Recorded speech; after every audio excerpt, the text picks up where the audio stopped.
जय माता दी। आप सभी भक्तों को चैत्र मास की बहुत बहुत शुभकामनाएं। आप सभी के जीवन में माँ भगवती की कृपा सदा सर्वदा ही बनी रहे।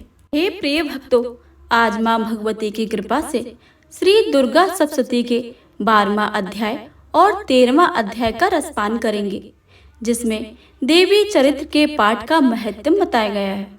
तो आप सभी से विनम्र अनुरोध है कि कथा को भक्ति भाव से और प्रसन्न मनचित से पूरा अवश्य सुने और कमेंट बॉक्स में जय माता दी लिखना बिल्कुल भी मत भूलिएगा। तो आइए प्रेम से रसपान करते हैं आज के अध्याय का। तो एक बार प्रेम से बोलिए माता दुर्गा की जय। 12वां अध्याय देवी चरित्रों के पाठ का महत्व। देवी बोली, हे देवताओं, जो पुरुष इन स्तोत्र द्वारा एकाग्रचित्त होकर मेरी स्तुति करेगा, उसके संपूर्ण कष्टों को निसंदेह हर लूंगी। मधुकैटभ के नाश, महिषासुर के वध और शुंभ और निशुंभ के वध की जो मैंने मनुष्य कथा कहेगा, मेरे महात्म्य को अष्टमी को, चतुर्दशी को व नवमी के दिन एकाग्र चित्र से भक्ति पूर्वक सुनेगा, उनको कोई भी पाप न रहेगा। पाप से उत्पन्न हुई विपत्तियां भी उनको ना सताएंगी। उनके घर में दरिद्रता ना होगी और न ही कोई प्रयोजनों से बिछोह होगा। उनको किसी प्रकार का भय नहीं होगा। इसलिए प्रत्येक मनुष्य को भक्ति पूर्वक मेरे इस कल्याणकारक महत्म को पढ़ना और सुनना चाहिए। मेरा यह महत्म महामारी से उत्पन्न हुए संपूर्ण उपद्रव को एवं 3 प्रकार के उत्पातों को शांत कर देता है। जिस घर व मंदिर में या जिस स्थान पर मेरा यह स्त्रोत विधि पूर्वक पढ़ा जाता है, उस स्थान का मैं कभी भी त्याग नहीं करती हूँ और वहाँ सदा ही मेरा निवास रहता है। बलिदान, पूजा, होम और महा उत्सवों में मेरा यह चरित्र उच्चारण करना तथा सुनना चाहिए। ऐसा हवन या पूजन मनुष्य जानकर बिना जाने करे, मैं उसे तुरंत ग्रहण कर लेती हूँ। और शरद काल में प्रत्येक वर्ष जो महापूजा की जाती है, उनमें मनुष्य भक्ति पूर्वक मेरा यह महात्म्य सुनकर विपत्तियों से छूट जाता है और धन धान्य तथा पुत्र आदि से संपन्न हो जाता है। और मेरे इस महत्म्य व कथाओं इत्यादि को सुनकर मनुष्य निर्भय हो जाता है और महात्म्य के श्रवण करने वालों के शत्रु नष्ट हो जाते हैं तथा कल्याण की प्राप्ति होती है और उनका कुल आनंदित हो जाता है। सब कष्ट शांत हो जाते हैं तथा भयंकर स्वप्न दिखाई देना तथा घरेलू दुख इत्यादि सब मिट जाते हैं। बाल गृहों में ग्रसित बालकों के लिए यह मेरा महात्म्य परम शांति देने वाला है। मनुष्यों में फूट पड़ने पर यह भली भांति मित्रता करवाने वाला है। यह मेरा महात्म्य मनुष्यों को मेरी जैसे सामर्थ्य की प्राप्ति करवाने वाला है। पुष्प, अर्घ, धूप, गंध, दीपक इत्यादि सामग्रियों द्वारा पूजन करने से, ब्राह्मण को भोजन करा के, हवन करके, प्रतिदिन अभिषेक करके, नाना प्रकार के भोगों को अर्पण करके और प्रत्येक वर्ष दान इत्यादि करके जो मेरी आराधना की जाती है और उसमें मैं जैसी प्रसन्न हो जाती हूँ, वैसी प्रसन्न मैं इस चरित्र के सुनने से ही हो जाती हूँ। यह महात्म्य श्रवण करने पर पापों को हर लेता है तथा आरोग्य प्रदान करता है। मेरे प्रादुर्भाव का कीर्तन दुष्ट प्राणियों से रक्षा करने वाला है। युद्ध में दुष्ट दैत्यों को संहार करने वाला है। इसके सुनने से मनुष्य को शत्रुओं का भय नहीं रहता। हे देवताओं, तुमने जो मेरी स्तुति की है अथवा ब्रह्मा जी ने जो मेरी स्तुति की है, वह मनुष्यों को कल्याण में बुद्धि प्रदान करने वाली है। वन में सूने मार्ग में अथवा दावानल से घिर जाने पर, वन में चारों ओर से घिरा हुआ या शत्रुओं द्वारा पकड़ा हुआ, जंगल में सिंहों से, व्याघ्रों से, जंगली हाथियों द्वारा पीछा किया हुआ, राजा के क्रोध हो जाने पर या मर जाने के भय से, समुद्र में नाव के डगमगाने पर, भयंकर युद्ध से फंसा हुआ होने पर, किसी प्रकार के पीड़ा से पीड़ित होकर घोर बाधाओं से दुखी हुआ मनुष्य इस चरित्र को स्मरण करने से संकट से मुक्त हो जाता है। मेरे प्रभाव से सिंह, चोर या शत्रु इत्यादि दूर भाग जाते हैं और पास नहीं आते। महर्षि ने कहा, प्रचंड पराक्रम वाली भगवती चंडिका यूं कहने के पश्चात सब देवताओं को देखते ही देखते अंतर ध्यान हो गई और संपूर्ण देवता अपने शत्रुओं के मारे जाने पर पहले की तरह यज्ञ भाग का उपभोग करने लगे। उनको अपने अधिकार फिर से प्राप्त हो गए तथा युद्ध में देवताओं के शत्रुओं शुंभ व निशुंभ के देवी हाथों द्वारा मारे जाने पर बाकी बचे हुए राक्षस पाताल को चले गए।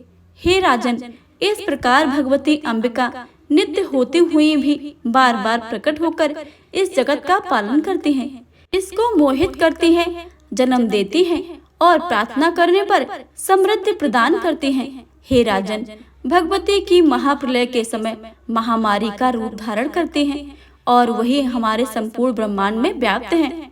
और वही भगवती समय समय पर महाकाली तथा महामारी का रूप बनाती हैं और स्वयं अजन्मा होते हुए भी सृष्टि के रूप में प्रकट होती हैं।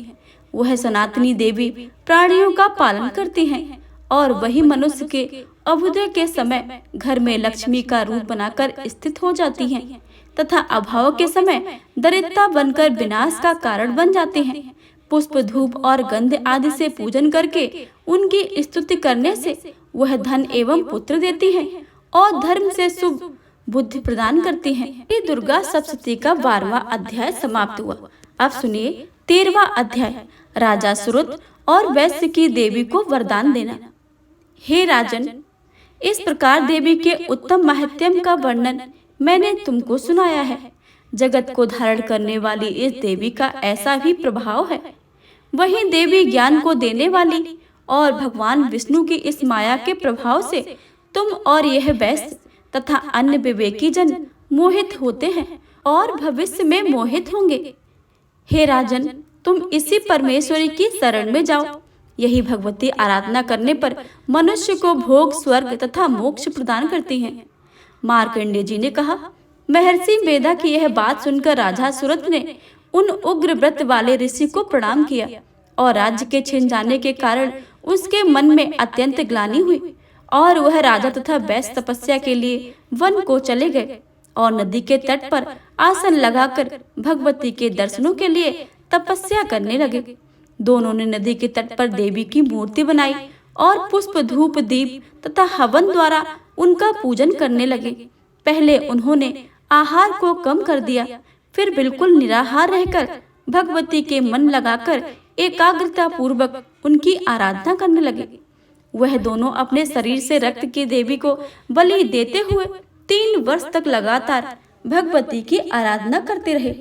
3 वर्ष के पश्चात जगत का पालन करने वाली चंडिका ने उनको प्रत्यक्ष दर्शन देकर कहा, देवी बोली, हे राजन तथा अपने कुल को प्रसन्न करने वाले वैश्य, तुम जिस वर की इच्छा रखते हो वह मुझसे मांगो, वह वर मैं तुमको दूंगी, क्योंकि मैं तुम पर अत्यंत प्रसन्न हूँ। मार्कंडेय जी कहते हैं, यह सुनकर राजा ने अगले जन्म में नष्ट होने वाले अखंड राज्य और इस जन्म में बलपूर्वक अपने शत्रुओं को नष्ट करने के पश्चात अपना पुनः राज्य प्राप्त करने के लिए भगवती से वरदान मांगा। और वैश्य ने भी, जिसका चित्त संसार की ओर से विरक्त हो चुका था, भगवती से अपनी ममता तथा अहंकार रूप आसक्ति को नष्ट कर देने वाले ज्ञान को देने के लिए कहा। देवी ने कहा कि हे राजन, तुम शीघ्र ही अपने शत्रुओं को मारकर पुनः अपना राज्य प्राप्त कर लोगे। तुम्हारा राज्य स्थिर रहने वाला होगा। फिर मृत्यु के पश्चात आप सूर्य देव के अंश से जन्म लेकर सर्वाणिक मनु के नाम से इस पृथ्वी पर ख्याति को प्राप्त होगे। हे वैश्य कुल में श्रेष्ठ, आपने जो मुझसे वर मांगा है वह आपको देती हूँ। आपको मोक्ष देने वाला ज्ञान की प्राप्ति होगी। मार्कंडेय जी कहते हैं, इस प्रकार उन दोनों को मनवांछित वर देकर तथा उनसे अपनी स्तुति सुनकर भगवती अंतर्ध्यान हो गई। और इस प्रकार क्षत्रियों में श्रेष्ठ वह राजा सुरत भगवान सूर्य देव से जन्म लेकर इस पृथ्वी पर सर्वाणिक मनु के नाम से विख्यात हुए। श्री दुर्गा सप्तशती के पाठ के बाद सिद्ध कुंजिका स्तोत्र का पाठ अवश्य ही करना चाहिए। इससे सभी मनोरथ पूरे होते हैं। श्रोताओं, श्री दुर्गा सप्तशती के अध्याय समाप्त हुए।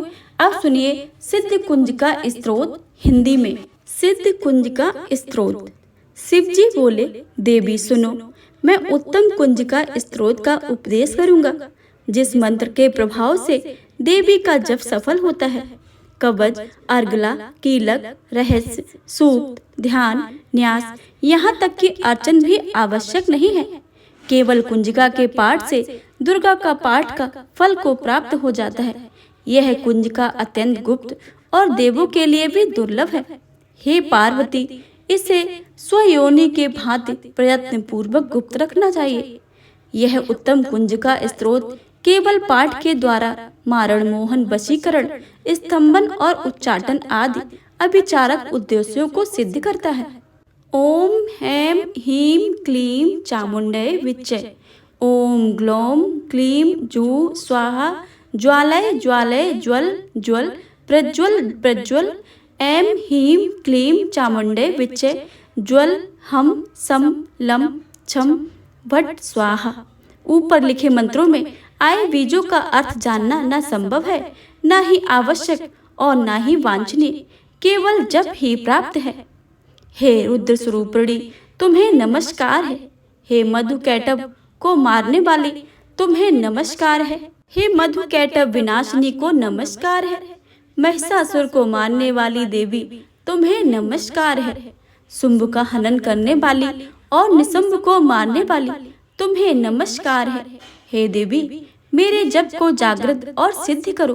अहंकार के रूप में सृष्टि स्वरूपिणी, हीम के रूप में सृष्टि पालन करने वाली, क्लीम के रूप में काम रूपिणी और कीम के रूप में बीज रूपिणी देवी, तुम्हें नमस्कार है। चामुंडा के रूप में चंड विनाशिनी और अहंकार के रूप में तुम वर देने वाली, विच्चय रूप में तुम नित्य ही अभय देती हो। हे देवी, तुम्हें नमस्कार है। तुम इस मंत्र का स्वरूप हो। धाम धीम धूम के रूप में तुम पत्नी हो।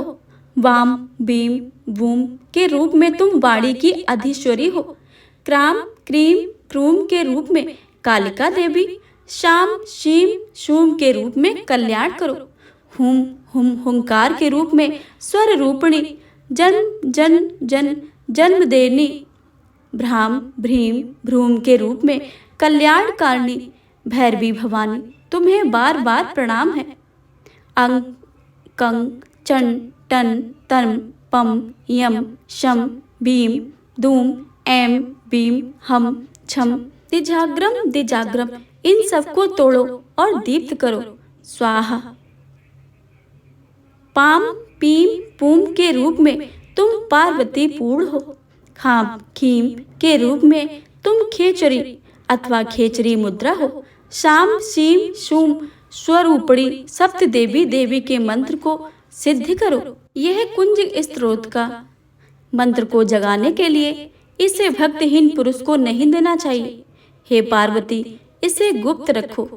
हे देवी, जो बिना कुंजिका के सप्तशती का पाठ करता है, उसे उसी प्रकार सिद्ध नहीं मिलती जिस प्रकार वन में रोना निरर्थक है।